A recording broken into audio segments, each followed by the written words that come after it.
5 বছরের আগেই ফের বাংলায় হতে চলেছে বিধানসভা নির্বাচন। মাত্র 3 বছরের মধ্যে উল্টে যেতে চলেছে শুভেন্দু অধিকারীর গদি। ফের সুযোগ পেতে চলেছে তৃণমূল থেকে শুরু করে কংগ্রেস সিপিএমরা। কি অবাক হচ্ছে? ভাবছেন গুজব ছড়াচ্ছে কিনা? একদমই নয়। আর এই কথাগুলো একটাও আমরা বলছি না, এই কথাগুলো বলছে খোদ বিজেপিরই শীর্ষ নেতৃত্বরা। প্রশ্ন হচ্ছে কেন? শুধু তাই নয়, শুধুমাত্র পশ্চিমবঙ্গ নয়, দেশের একাধিক রাজ্যে মেয়াদ শেষ হওয়ার আগেই ভেঙে দেওয়া হতে পারে বিধানসভা। প্রশ্ন হচ্ছে সেই একটাই, কেন? আজকের এই ভিডিওতে আমরা সেই কেনর উত্তরটাই আপনাদেরকে দেব। সাথে জানাবো কোন কোন রাজ্যে বিধানসভা ভেঙে দেওয়া হতে পারে মেয়াদ শেষ হওয়ার আগেই। এই অবশ্যই ভিডিওটি ধৈর্য ধরে শেষ পর্যন্ত দেখতে ভুলবেন না। চলুন শুরু করা যাক। সময়ের আগেই বিধানসভা ভেঙে দেওয়া হবে, তার কারণ হচ্ছে ওয়ান নেশন ওয়ান ইলেকশন, অর্থাৎ এক দেশ এক ভোট, এই প্রক্রিয়া লাগু করার জন্য। অনেকেই হয়তো এই টার্মটা শুনেছেন, অনেকেই আবার শোনেননি। যারা শোনেননি তাদেরকে জানিয়ে দিতে চাই, আমাদের দেশে প্রতি বছরই ভোট লেগে থাকে। কোনো বছর বাংলায়, তো কোনো বছর বিহারে, কোনো বছর আবার তামিলনাড়ুতে, কোনো বছর আবার কেরালায়। প্রতি বছর ভোট হতেই থাকে। আবার 5 বছর অন্তর অন্তর লোকসভা নির্বাচন হতে থাকে। কিন্তু এই ওয়ান নেশন ওয়ান ইলেকশনের আন্ডারে একসাথে সব জায়গায় ভোট করানো হবে, একই সাথে লোকসভা এবং বিধানসভার ভোট করানো হবে। সেই জন্যই এই ওয়ান নেশন ওয়ান ইলেকশন লাগু করার কথা বলা হচ্ছে। কিন্তু প্রশ্নটা হচ্ছে কেন এই নিয়মটা লাগু করা হচ্ছে? সরকারের যুক্তি, যদি এই নিয়মটা লাগু হয়ে যায় তাহলে অনেকটাই খরচ কমে যাবে। প্রতি বছর ভোট করাতে গেলে অনেক টাকা খরচা হয়, কিন্তু যদি একসাথে ভোট হয় তাহলে একেবারে খরচটা হয়ে যাবে। দ্বিতীয়ত হচ্ছে প্রশাসনিক সময় অনেকটা বাঁচবে। তৃতীয়ত হচ্ছে একেবারে সময়টাই অনেকটা বেঁচে যাবে, কারণ প্রতি বছর যখন বিধানসভা ভোট হয় কিংবা কোনো বছর লোকসভা ভোট হয়, তখন অনেকগুলো ডিপার্টমেন্টকে অকুপাই করতে হয়, অনেকগুলো স্কুলকে খালি করাতে হয়, অনেকটা সময় চলে যায়, সেই সময়টাও বাঁচবে। অর্থাৎ খরচ, সময়, প্রশাসনিক সময়, খরচ সব কিছুই বাঁচবে। এছাড়াও নির্বাচন হলে এমসিসি লাগু থাকে, মডেল কোড অফ কন্ডাক্ট। সেই কারণে অনেক রাজ্যে ঠিকমতো নিয়মকানুন চালানো যায় না, ঠিকমতো আইন লাগু করা যায় না। সেটাও একটা সমস্যা হয়। সেটা এবার থেকে হবে না যদি একসাথে ভোট করানো হয়। আবার দীর্ঘমেয়াদে নীতি অনেক সময় সঠিকভাবে লাগু করা যায় না যদি প্রতি বছর ভোট লেগে থাকে। এই বিভিন্ন কারণ সরকারের, যে যদি একসাথে ভোট করানো যায় তাহলে কিন্তু এই জিনিসগুলো আর হবে না। তবে বিরোধীরা বলছে যে না, এটা যদি করা হয় তাহলে জাতীয় রাজনীতির প্রভাব রাজ্যের নির্বাচনে পড়তে পারে। বিরোধীরা আরো বলছে যে ছোট ছোট যে আঞ্চলিক দল, তারা ক্ষতিগ্রস্ত হতে পারে, কারণ বড় দলগুলোর অনেক টাকা রয়েছে, তারা একসাথে অনেক রাজ্যের ভোট চালনা করতে পারবে। কিন্তু ছোট ছোট দল, তাদের তো সব জায়গায় একসাথে লড়ার ক্ষমতা নেই। বিরোধীরা আরো বলছে গণতান্ত্রিক জবাবদিহিতার ওপর প্রভাব পড়তে পারে। অর্থাৎ ওয়ান নেশন ওয়ান ইলেকশন, এটা করার জন্য সরকারের তরফ থেকে পদক্ষেপ নেওয়া হচ্ছে। তাদের কিছু যুক্তিও রয়েছে, কিন্তু বিরোধীরা আবার এটা করতে বারণ করছে, তাদেরও কিছু যুক্তি রয়েছে।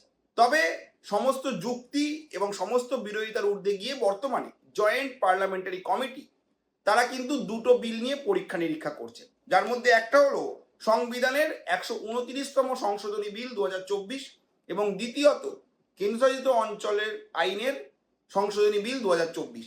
এই দুটো বিল নিয়ে বর্তমানে জেপিসি, তারা কিন্তু বিভিন্ন রাজ্যের মুখ্যমন্ত্রী, আইনজীবী, শিক্ষক এবং নির্বাচন প্রতিনিধির সাথে গিয়ে আলোচনা করছে, তাদের মতামত নিচ্ছে, এবং মনে করা হচ্ছে চলতি বছরের শীতকালীন অধিবেশনে সেই রিপোর্ট কিন্তু জয়েন্ট পার্লামেন্টারি কমিটি পেশ করবে।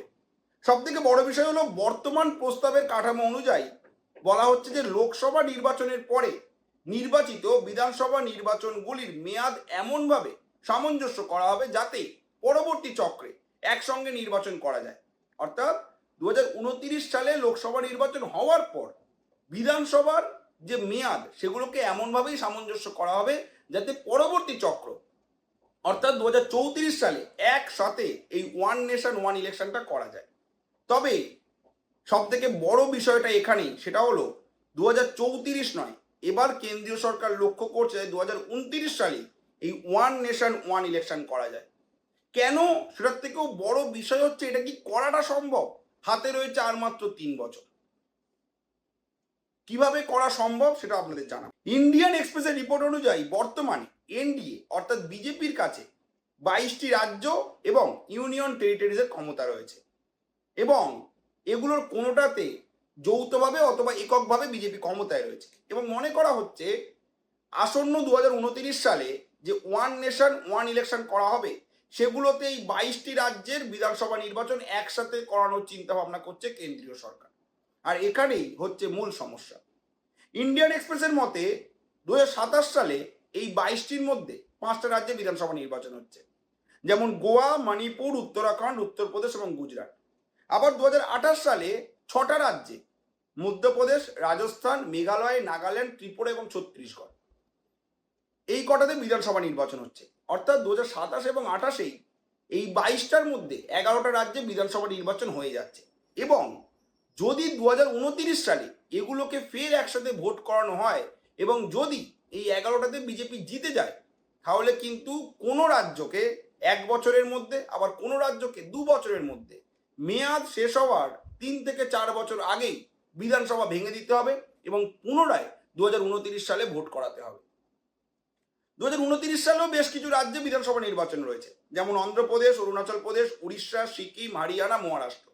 এগুলো যেহেতু লোকসভার বছরেই হচ্ছে, লোকসভা ভোটের বছরেই হচ্ছে, সেহেতু সমস্যা হবে না, এগুলোকে একসাথে করে নেওয়া যাবে একটু এদিক ওদিক করে। কিন্তু 27 আর 28 যে 11টা রাজ্যে ভোট হবে সেখানে যদি বিজেপি ফের ক্ষমতায় আসে তাহলে তাদেরকে কিন্তু মেয়াদ শেষ হওয়ার আগেই ফের কিন্তু ভোট করতে হবে 2029 সালে।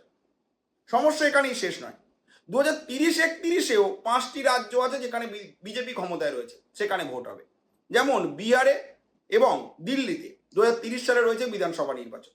আবার 2031-এ আসাম, ওয়েস্ট বেঙ্গল এবং পন্ডিচেরি, এই 3টে জায়গায় রয়েছে বিধানসভা নির্বাচন।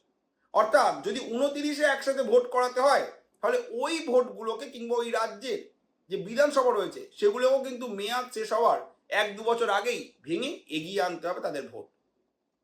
অর্থাৎ এখানেই কিন্তু মূল প্রশ্ন যে এই 22টা রাজ্যে তার মধ্যে 6টা রাজ্যের ভোট লোকসভা ভোটের বছরেই রয়েছে, সেই 6টা রাজ্য বাদ দিয়ে বাকি 16টা রাজ্যের মুখ্যমন্ত্রীরা কি রাজি হবে নিজেদের মেয়াদের আগেই বিধানসভা ভেঙে দিতে?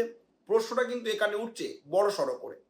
যদিও সূত্র মারফত জানা গিয়েছে এনডিএর সমস্ত মুখ্যমন্ত্রীরাই প্রায় রাজি, তারা নাকি দেশের স্বার্থে নিজেদের বিধানসভার মেয়াদ মাঝখানে স্থগিত করতে রাজি, বিধানসভা ভেঙে দিতে রাজি এবং পুনরায় ভোট করাতে রাজি।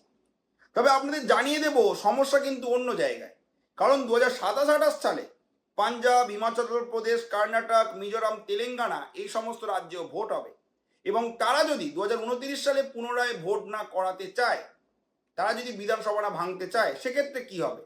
তারা তো নাও ভাঙতে পারে, তখন কিন্তু উঠছে বড় সড়ো প্রশ্ন। আবার যে 11টা রাজ্যে 2027-28 সালে ভোট হবে বিজেপি নেতৃত্বাধীন, তাদের মধ্যে যদি অনেকগুলো সিট হেরে যায় এবং সেখানে যদি অন্য দল ক্ষমতায় আসে এবং তারা যদি বলে যে না আমরা এটাতে মানছি না, এটাতে আমরা সহমত নই, আমরা এখন ভোট করব না, তখনই বা কি হবে? প্রশ্ন কিন্তু উঠছে বড় সড়ো। তবে এই সমস্ত সমস্যা এবং সমস্ত প্রশ্নের জন্য আমায় তাকিয়ে থাকতে হবে 2026 সালের শীতকালীন অধিবেশনের দিকে, কারণ জয়েন্ট পার্লামেন্টারি কমিটি এখনো রিপোর্ট নিয়ে আলোচনা করছে। যেমনটা বললাম, বিভিন্ন রাজ্যের মুখ্যমন্ত্রী, শিক্ষাবিদ, নির্বাচনী প্রতিনিধি, আইনজীবীদের সাথে। অর্থাৎ চলতি বছরের শীতকালীন অধিবেশনে এই রিপোর্ট জমা পড়ার পর কি মতামত সবাই মিলে দেয় সেটাই এখন কিন্তু দেখা। আপনাদের কি মনে হয় ওয়ান নেশন ওয়ান ইলেকশন করাটা কি উচিত? আপনারা কি এর পক্ষে নাকি বিপক্ষে? জানাতে ভুলবেন না আপনাদের মতামত কমেন্ট করে। ধন্যবাদ।